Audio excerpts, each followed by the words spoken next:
নমস্কার বন্ধুরা, আমি চলে এসেছি আমার চ্যানেলের নতুন ভিডিও নিয়ে। আলু দিয়ে মাছের ডিম ও মাছের তেল ভাজা। দেখো, আমি কাঁচা রুই মাছের তেল আর ডিম নিয়ে নিয়েছি। একটা আলু, একটা পেঁয়াজ ও দুটো কাঁচা লঙ্কা আমি এখানে ব্যবহার করেছি। মাছের তেল আর ডিমটা ধুইয়ে নুন হলুদ দিয়ে মাখিয়ে রেখেছিলাম। তারপরে তেল গরম হতেই আমি দিয়ে দিয়েছি কড়াইতে। দেখো, এটা ভাজা হচ্ছে। নেড়ে চেড়ে এটা ভালো করে আগে ভাজতে হবে। ভালো করে যখন ভাজবে তখন দেখতেই পাবে যে অনেকটা তেল ছাড়ছে তেল পটকা থেকে আর ডিম থেকে। তারপরে যখন যে তেলটা ছাড়তে থাকবে না, তখন আমরা এই আলু, পেঁয়াজ, লঙ্কা তিনটে একসাথেই মিশিয়ে নেব আর ভালো করে ভাজবো। আর ভাজার মধ্যে কিছু তো ব্যবহার করতেই হবে, যেমন নুন, হলুদ, এই দুটো তো ব্যবহার করতেই লাগে। তো এটা আস্তে আস্তে আমরা দেবো। তো অনেকের কাছে আমি শুনেছি মাছের তেল বা মাছের ডিম নাকি মেয়েদের খেতে নেই, বাড়ির মেয়েদের। সেটা আমি জানি না বন্ধুরা।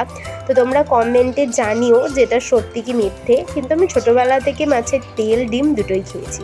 যে দেখো, স্বাদ মতো নুন দিতে হবে আর তার সাথে হলুদও দিয়েছে মা।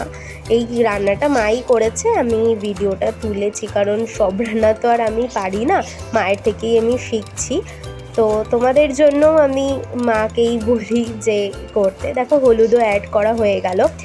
তো এইবারে সব একসাথে এটা ভাজা হবে। আর এটা বেশি কিছু না, খুবই সহজ রান্না। অনেকেই আছে যারা মাছের তেল খেতে হয়তো ভালোবাসো, আবার অনেকে আছে কোনোদিনও খাইও নি। এই জিনিসটা করে খেতে পারো, এটা খুবই সহজ। শুধুমাত্র আলু, পেঁয়াজ আর লঙ্কা দিয়ে মাছ বা মাছের তেলের ডিম এইসব খেতেই পারো, কোনো অসুবিধা নেই।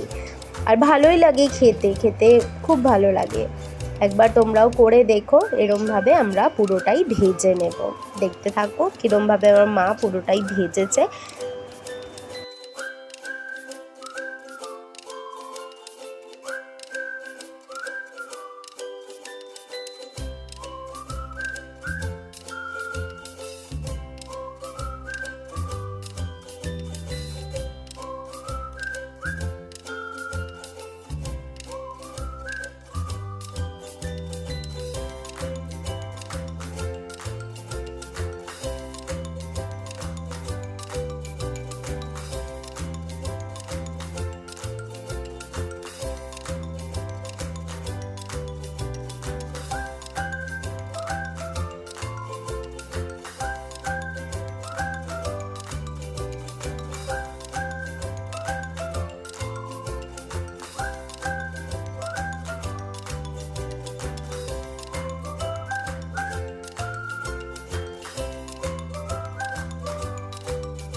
এই দেখো, কালারটা অনেকটাই চেঞ্জ হয়ে গেছে।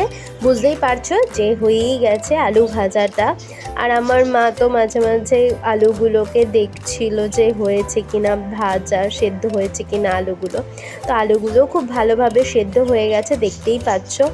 তো বন্ধুরা, আমাদের এই প্রলুব্ধকর রসদ করা চ্যানেলটা খুব নতুন। যদি তোমাদের আমার ভিডিওগুলো ভালো লাগে তো অবশ্যই একটা লাইক আর একটা শেয়ার করে দিও, আর পারলে সাবস্ক্রাইবও করে দিও। দেখো, আমাদের হয়ে গেছে মাছের তেল বা ডিম দিয়ে আলু ভাজা। মা একটা বাটিতে সার্ভ করে নিচ্ছে। ব্যাস, দেখো, খুব সুন্দর আর খুব সহজেই রান্নাটা, যেটা চটজলদি হয়ে যায়। যদি অনেক সময় তোমরা এটা চেষ্টা করো নিজের বাড়িতে করার, বানিয়ে ফেলবে। টাটা বন্ধুরা, আজকে এই পর্যন্তই। পরের ভিডিওতে দেখা হচ্ছে। টাটা।